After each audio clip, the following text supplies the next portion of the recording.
Hello everyone, my name is Lowko, and today we got a match on Antia Shipyard. I'm going to be the blue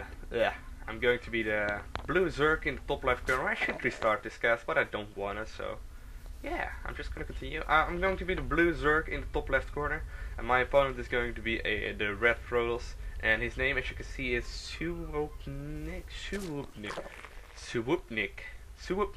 He's going to be the red Protoss in this game, and me, I'm going to be the blue Zerg in this game. This build will feature this game will feature a fast expansion by the Protoss and how I like to react to it. We're going to watch this game mostly from my perspective, at least until the couple of minutes into the game.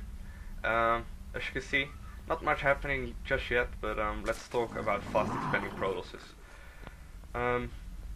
Since MLG happened last week, or what was it, 2 weeks ago, I'm not sure, every Protoss on the ladder saw Naniwa going for fast expansions, and they basically just decided to, whatever, I'm just going to fast expand on every single map.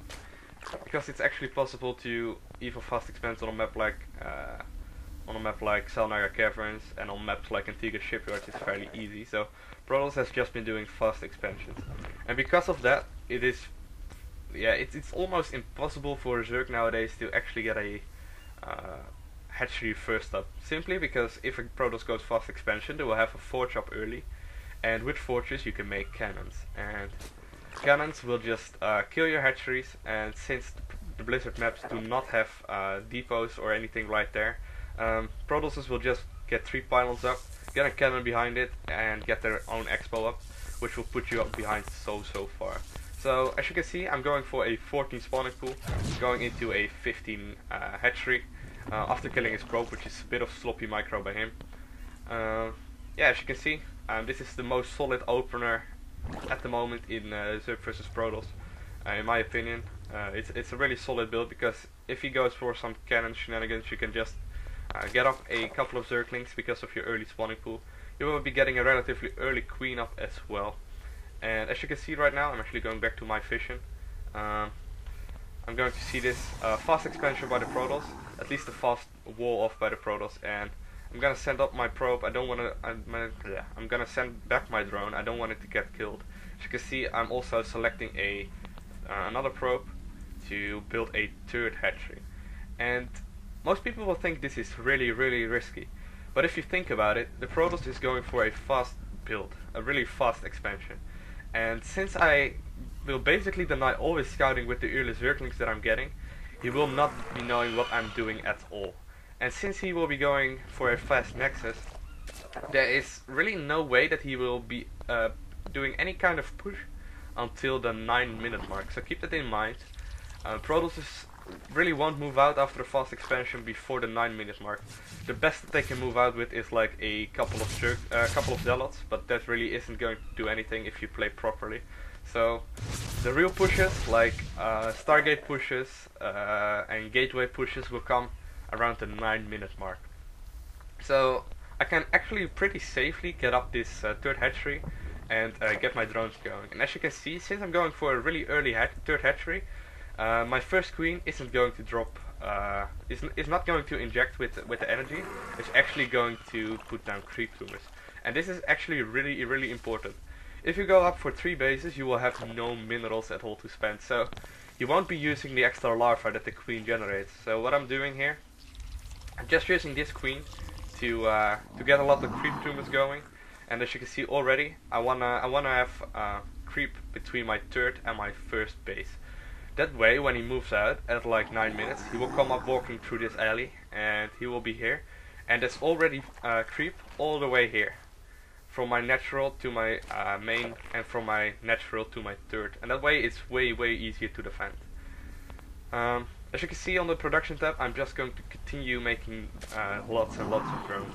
And we can actually go back to my perspective. And I actually decided to fly in an Overlord, because I want to see what he's up to, and I see that he's not taking this third and fourth gas, and that means quite a lot to me already. That mostly means he won't be going for any really fast DT play, or any really fast Colossi play, or some weird double Stargate play. And I also see this sentry moving out of the gateway, and that means for me that it's even 100 gas less. So the possibility that my opponent is going for some weird Stargate play is really small, simply because I see only 2 gas. Well, the possibility that he has 2 gas. I see a sentry popping out, and I see a forge getting an upgrade. That means he will definitely, most likely, go for an early Stargate play, early gateway play. And as you can see, I see a couple of gateways right now. My response to this is pretty standard. I getting up my Zergling speed a little bit ago because I wanted to finish around 9 minutes, and I'm getting a Roach Warren. And from now on, when my Roach Warren finishes at 8 minutes, I'm going to just actually pause this game. I'm just going to go for mass units, because I know I'm ahead in drone count. As you can see, it's actually 57 drones against 35, so my income is way higher than his. And I know that he won't be having any Stargates or Dark Templar or anything. He will just move out with probably what I scouted right here, probably a 5 or 6 gate with +1 attack, and I will just have to stop that, and from there on basically finish the game. And I know at this point that I'm ahead in drone count, and I know I'm ahead in just the how do you say that, the production. I can just keep up with this production fairly easy. So until like 8 minutes, I'm safe to drone up, and from now on I'm just going to get I get my Roach Warren up at 8 minutes, and as you can see on the production tab, I'm getting 7 roaches up, also 10 Zerglings. And my speed finished just now. My speed finished a bit early because I want to kill his scouting drone. He will probably have a drone going right like this way and build a pylon up here, or a pylon up here, or maybe even up here. And I want to try to prevent that and delay his push even more. So what I'm having right here is a relatively small force, just to kill any early pressure that he might give. And as you can see, I see this pylon going up as well, and I'm going to go to the third with this, and I see that he's not going for any third base, so there will be a 100% chance that his fast push is coming. And as you can see, I see a bunch of zealots, I see a bunch of units, so I'm just gonna pick up a pylon where I can and make him waste a force field, and from there on out I'm actually gonna produce 30 Zerglings. And the thing that's really important with this is that you keep injecting with your queens. If you miss a queen inject, like this queen already did, you're basically putting yourself behind, and this is actually a mistake by me. This means that I could have had like 8 or 4 more roaches in the eventual battle. So this is actually a mistake by me. Let's check my third queen out. She's relatively okay, but the most important part is that you start making units around 8 minutes to stop his gateway play, to get your creep tumors going as soon as you can, and get a ridiculous eco early on. And when we go back to the game, I will just continue making units. And I know that he will be moving out relatively soon, because he has +1 attack on his units.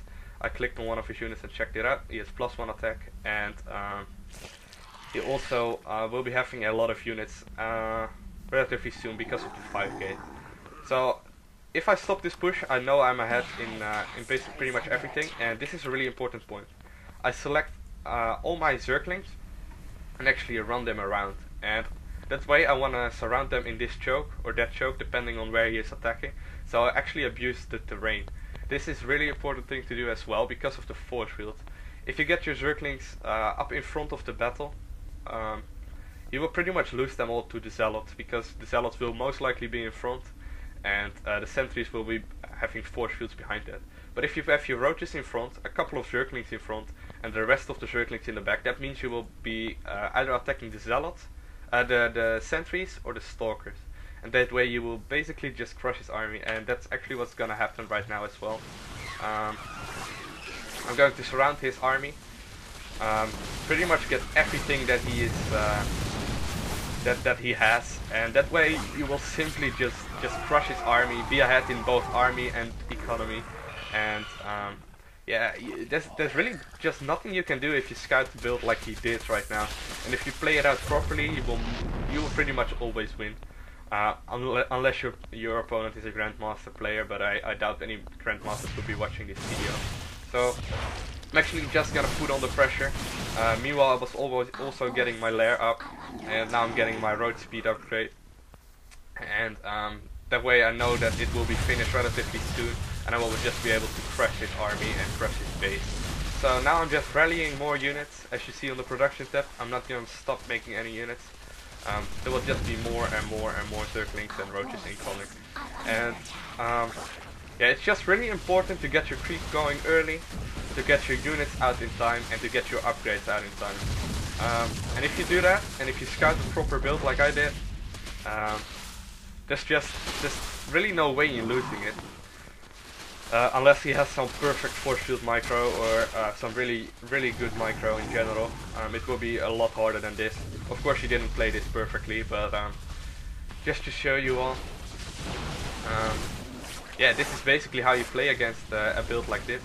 And I'm just gonna clean up his army. I already killed his natural, and I'm just gonna get 14 more roaches incoming. And as you can see on the supply tab, I'm actually like tripling his supply already, and he leaves the game. So thank you for watching, and take care. I hope you have learned something, and until next time.